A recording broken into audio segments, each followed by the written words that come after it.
Cine fluorographic study with venous catheterization provides physiologic data including pressure and flow measurements from the great veins, right atrium, right ventricle, and the pulmonary arteries. Simultaneous contrast visualization permits study of the morphologic characteristics of these structures. Here, a small volume of contrast medium is injected into the superior vena cava.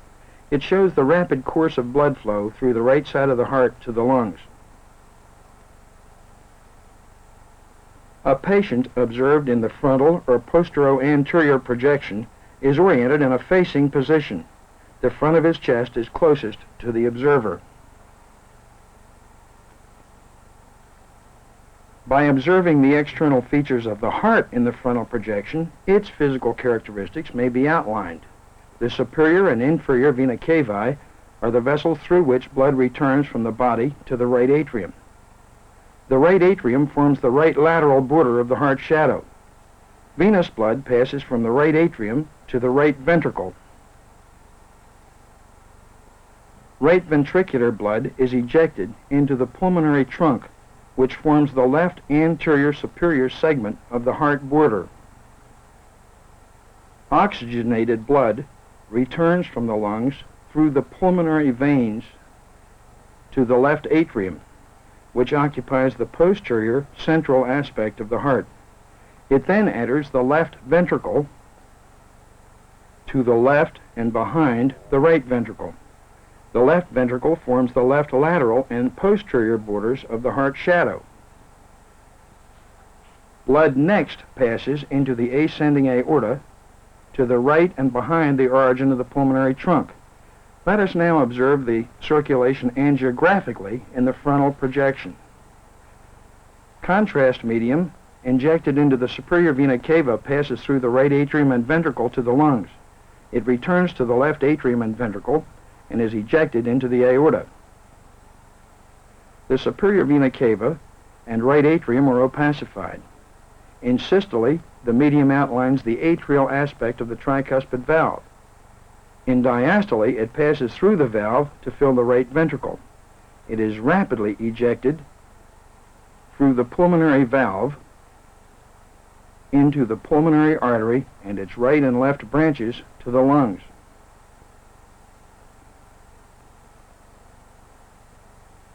Oxygenated blood returns from the lungs through the pulmonary veins to the left atrium. In diastole, it passes to the left ventricle and is ejected into the ascending aorta. The aorta carries all blood to the systemic circulation. In the right anterior oblique projection, the patient faces obliquely toward the right of the observer. The right side of the anterior chest wall is closest to the screen. The view of the heart changes as indicated by the arrow. This provides a better view of the tricuspid and mitral valves and the right ventricular outflow tract. Rapid opacification of the right atrium and the right anterior oblique projection causes reflux of medium into the superior vena cava. The right atrium is heavily opacified, outlining the plane of the tricuspid valve annulus in ventricular systole. In diastole, the valve opens and the right ventricular inflow tract is opacified. In systole, the medium passes through the pulmonary annulus into the pulmonary trunk. It passes slowly through the lungs.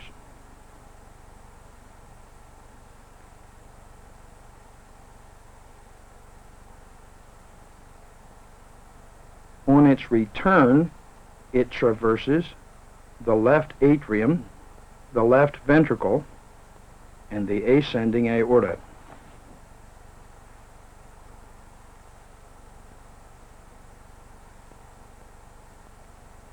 The patient in the left anterior oblique projection faces partly toward the left of the observer. The left side of the anterior chest wall is closest to the observer.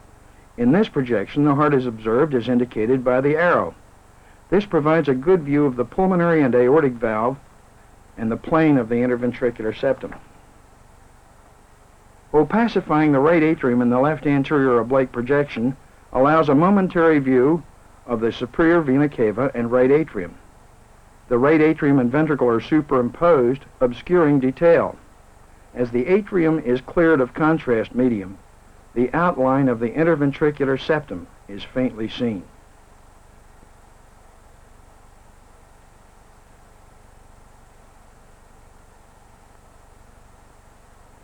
When the medium returns from the lungs, it fills the left atrium. It passes through the mitral valve to fill the superimposed left ventricle and aorta, again outlining the plane of the interventricular septum.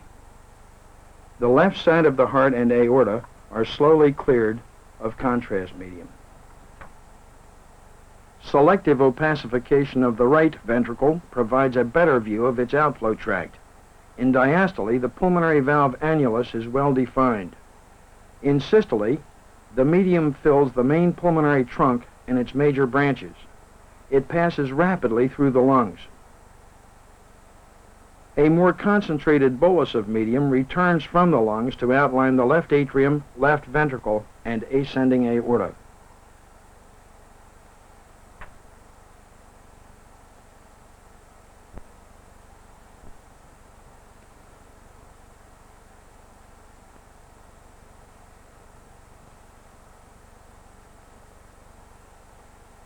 Catheterization of the right brachial artery provides a direct approach to the aorta and left chambers of the heart.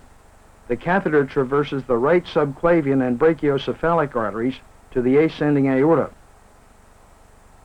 It moves down the ascending aorta to the aortic annulus, where its passage is stopped by the aortic valve leaflets. In the frontal projection, these structures lie anterior to the vertebral column.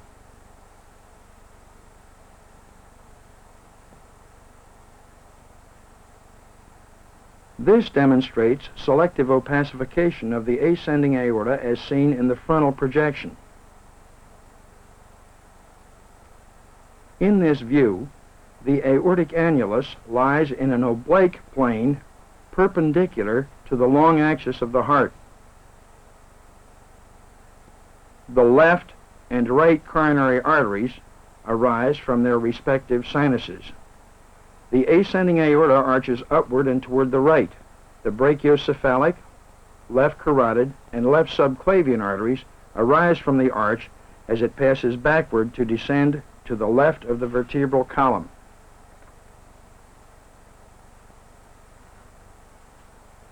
The thoracic aorta and its major branches are demonstrated best in the left anterior oblique projection.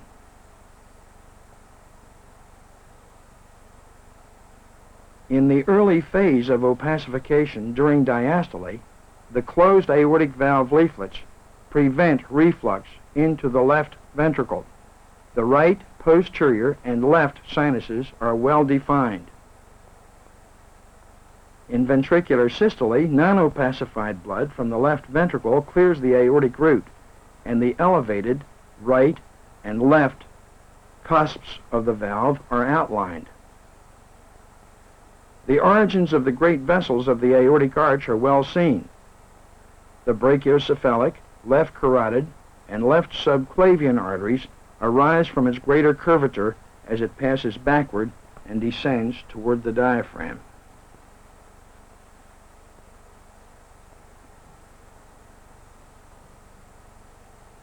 Selective opacification of a normal right coronary artery is seen in the left anterior oblique projection. The large, smooth-walled coronary artery arises from the right sinus. Its main trunk passes around the right atrioventricular sulcus to the posterior wall of the heart. It provides marginal branches to the anterolateral wall of the right ventricle and a branch to the sinoatrial node and right atrium. Its terminal branches perfuse the diaphragmatic surface of the right ventricle. A small branch passes upward to the atrioventricular node. Another terminal branch passes behind the heart in the left atrioventricular sulcus to perfuse the left atrium and the superior aspect of the left ventricle.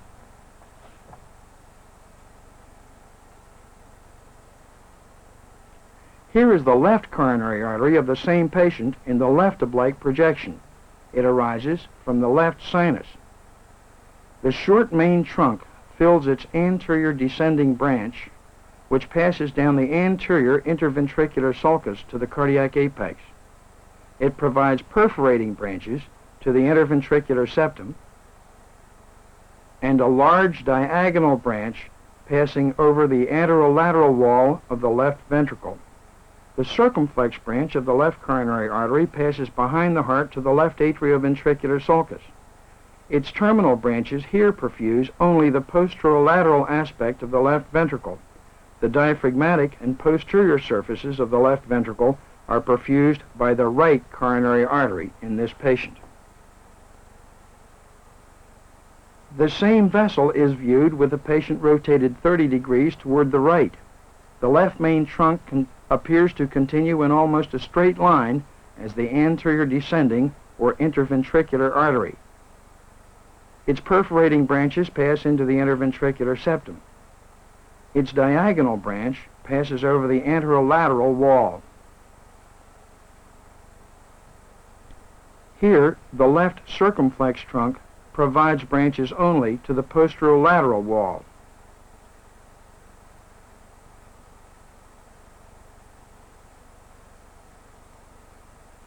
The left coronary artery of another patient is seen in the right oblique view.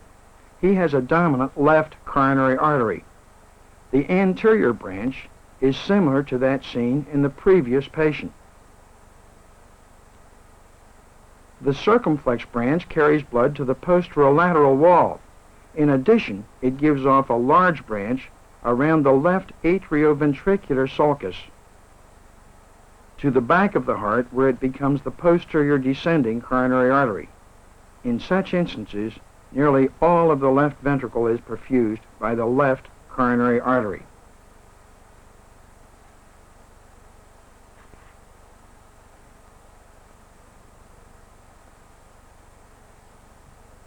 In the same dominant left coronary artery viewed in the left oblique projection, the atrioventricular branch of the circumflex trunk crosses behind the heart to the posterior interventricular sulcus. Its posterolateral branches are seen at the right.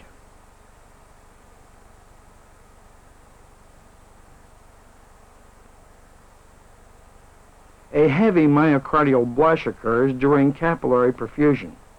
The anterior and posterior interventricular veins fill the great cardiac vein. The great cardiac vein empties through the coronary sinus into the right atrium.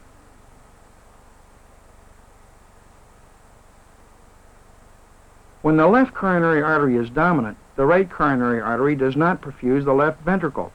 A small branch passes to the right atrium. Marginal branches perfuse the right ventricle. Terminal branches pass to the diaphragmatic and apical aspects of the right ventricle. Only twigs cross the interventricular septum. In a third patient, here is a dominant right coronary artery. A small branch passes behind the heart to the left atrium. Marginal branch passes to the anterior wall of the right ventricle. Its main trunk passes around the right atrioventricular sulcus to the back of the heart. Here it gives off the posterior descending coronary artery. A small branch passes to the atrioventricular node. Terminal branches supply the diaphragmatic, apical, and posterolateral aspects of the left ventricle and the posterior segment of the interventricular septum. When the right coronary artery perfuses most of the left ventricle, the circumflex branch of the left coronary artery, seen here at the right, is usually small. Its terminal branches often fail to reach the cardiac apex.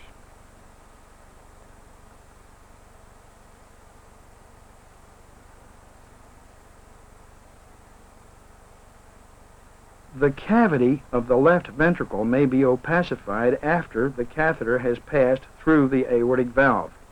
This also permits direct pressure measurement to estimate the severity of obstructions at the aortic valve or within the left ventricle.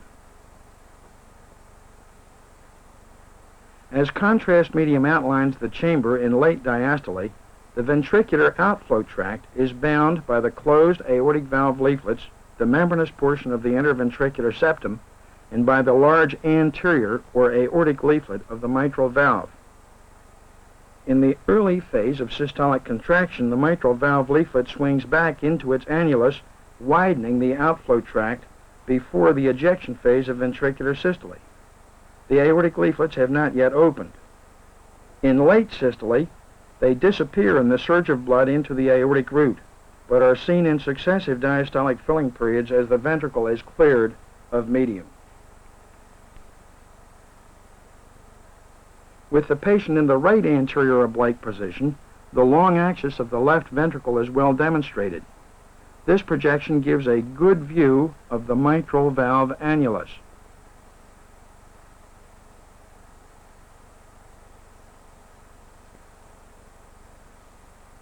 As the ventricle is reopacified, the apical segment of its cavity and its outflow tract leading to the aorta may be seen. This outlines the plane of the mitral valve annulus. In systole, its cusps prevent regurgitation into the left atrium, above and posterior to the left ventricle and aortic root. A premature beat causes slight artifactual mitral regurgitation. In systole, the anterior and posterior papillary muscles of the mitral valve are well outlined. The closed posterior mitral valve leaflet is well seen. Its larger anterior leaflet is obscured by the opacified outflow tract. The mitral valve leaflets move downward into the left ventricular cavity as it relaxes in diastole, and non-opacified blood passes through the mitral annulus on a broad front. The ventricle is then rapidly cleared of contrast medium.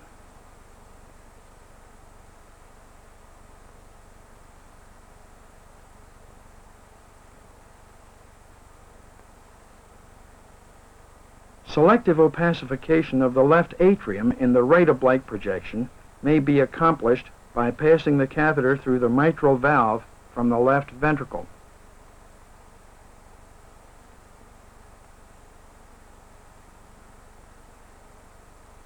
As the catheter is withdrawn from the left atrium into the left ventricle across a normal mitral valve, pressure measurements recorded from the catheter tip show that diastolic pressure in the left atrium equals that in the left ventricle.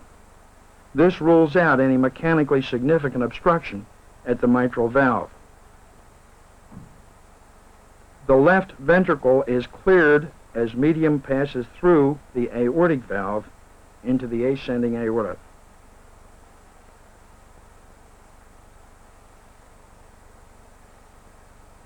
Early in left atrial filling, the atrial aspect of the mitral valve leaflets are seen in late systole. In diastole, the normal leaflets open.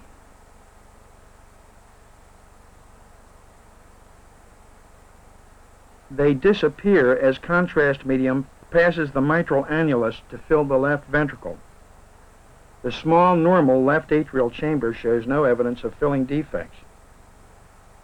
A normal cardiac output is indicated by rapid clearance of medium when the injection is completed.